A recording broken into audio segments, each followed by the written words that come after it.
Shadzilla, what's going on, man? What's going on, man? Come on in, man. Welcome to my new segment, Bando Hunters. Bando Hunters is basically me going through looking for abandoned houses to flip, rent out, or whatever other exit strategy I think is the highest and best use. I'm always looking for the highest and best use of a property, so my strategies range. I can flip it, I can rent it out, I can rent it to veterans, I can do a group home, you know, whatever the case may be. So, and I'll also be answering you all's questions that y'all have when it comes to finding property, flipping property, funding property. Like whatever questions y'all have, I got you. So, yeah. All right, well, I have a question for you. Okay, what you got for me? How did you find this property? I bought this property actually from a wholesaler. So she had an issue. She had heard the person that was buying the house, they backed out because they saw what she was making. They felt like she was making too much and they wanted to try to retrade her on the price. But me personally, I don't care what the wholesaler's making. Like, I'm not counting nobody else's pockets but mine. So the numbers work for me. I bought it, closed in 2 days. You know, we got the deal done. All right, cool. So can you tell us a little bit more about what you got going on over here in the dining room kitchen area? This is basically a paint carpet flip. During COVID, I kind of switched my strategy to be in and out quick. I've done the high price points, 6 months, you know, renovations, sitting on the market 6 months. And I just figured, you know, I can make the same amount of money painting carpet, you know, as long as I buy it right. So, but right here in the kitchen, this is what I'm doing. New flooring, new carpet, granite in the kitchen, granite countertops, stainless steel appliances. On this particular house, we decided to paint the cabinets instead of replacing the cabinets because they was in pretty decent shape. So we painted the cabinets, put new hardware on them. That's kind of where we at with it, man. Like I said, we put the LVP down. Not much to see here. It's water heater closet. We had a little opening up there that we had patched up. And this right here is the side of the house. This is the side entry. I gotta get somebody out here to clean the yard. We got a storage closet there. And, you know, we painted the exterior, you know, made it look nice. But the house was already in decent shape. We just had to upgrade it, put some lipstick on it, make it look good, bring it up to today's standards. But, you know, like I said, I had 3 contracts on this house, all full price. I haven't got one offer that wasn't full price yet on this house. But the thing about that, a lot of them been FHA. And if you ever flip the house, FHA has a 91-day flip rule. So if, you know, if it's not 90 days, you can't, you know, put a house under contract with FHA. So just in case you didn't know that. So I'm looking for a conventional VA or something like that. Anything but FHA right now. So that's kind of where we at with it. All right, cool. So tell me a little bit more about the process of getting this property. As far as what? As far as like purchasing it, how much did this property cost? Okay, I paid $103,500 for this property.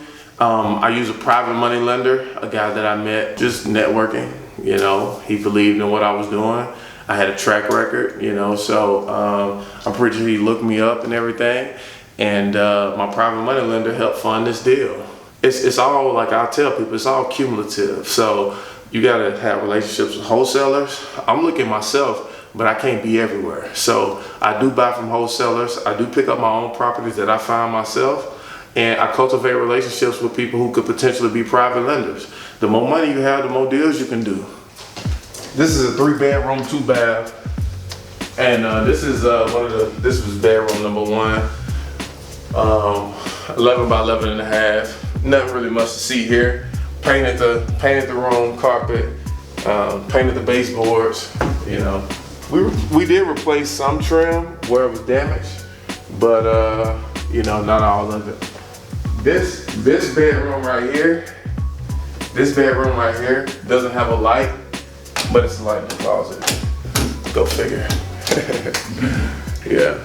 So. Is that a common thing here in Atlanta? Certain rooms don't have lights? A common thing? I wouldn't say that. I mean, this house is just so old. It wasn't never wired for, you know, electrical. But this is the bathroom here. We got, you know, the tile shower. You know, we got the granite on the vanity. This is a pretty simple, you know, paint carpet type deal. This is the master. This is probably a 12 by 13. You know, so being a head of household, you get a couple extra feet. That's funny. Yeah. So, what type of contractor did you have? Like, was he good to work with, or she? Yeah, I mean, it was pretty decent. You know, contractors for me has been my Achilles heel and flipping houses, man. I think what I'm gonna end up doing is just start getting general contractors. I may pay a little more, but it's kind of like a set it and forget it type deal. All my interaction will go through the general contractor. He will be the one talking to the subcontractors and everything, running the Home Depot and all that, because for you to really scale this business, you can't do 25 flips at a time like one of my buddies, Nick Davison, is doing out in San Diego by, you know, running the Home Depot every 5 minutes, you know, having to tell each sub what to do. I'd rather just pay a little more, get a general contractor, and like I said, Nick said something that made sense. The minute you pick up a hammer, you're making contractor wages. You know, you get a general contractor and you sit in the office, you're making investor wages. So, you know, it's always learning. So next time, I'm using a general contractor for sure.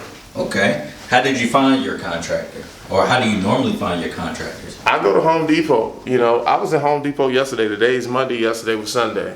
So every Sunday, I'm going to Home Depot to just network. I'm going to look for stuff for myself too, but if I see somebody with, you know, with a contractor shirt on, I'm going to approach them. Hey, you know, what type of work you do? Do you got a card? Can I see some of your work? You know, that type of deal. So you always got to be building your team. You always got to be looking for, you know, good pieces to add to your team. That way, the people that you got now, they won't stay comfortable, you know. You don't want nobody getting comfortable because it's inevitable. People will get comfortable on you, especially after they get paid. So before we leave, any closing words on somebody who's brand new to real estate and want to buy their first property? Somebody's brand new to real estate, want to buy their first property. The first thing you need to do is find somebody who's already doing it. See if you can shadow them, see how you can add value to them, and don't be afraid to work for free. Work for free to get the knowledge, because the knowledge is gonna last way longer than any paycheck that you can get from sitting on site. If you ain't learned nothing else from this, you know, from this vlog or from this segment, everything doesn't have to have a check attached to it. Think long term, man. Think long term. Find you somebody that's already doing it. See if you can shadow them. Find a couple people, because everybody do things differently. Find you a couple people that you can shadow, and you're gonna learn a lot just by being on site, just by being in the atmosphere. So y'all got any more questions for me? Nah, I think that's good. All right, well, man, we gotta get to it. I gotta go find some more bandos, so let me show y'all out. You ain't gotta leave, but you gotta get out of here. Thank you for the hospitality. Yeah, for sure, man. And look, bro, don't ever come back to one of my bandos empty-handed. Hey, thanks for watching this video. Don't forget to like, subscribe, share, and hit that notification bell. And make sure you comment. Talk to me and I talk back. Get on your marathon till you bruise your feet. Holla at me.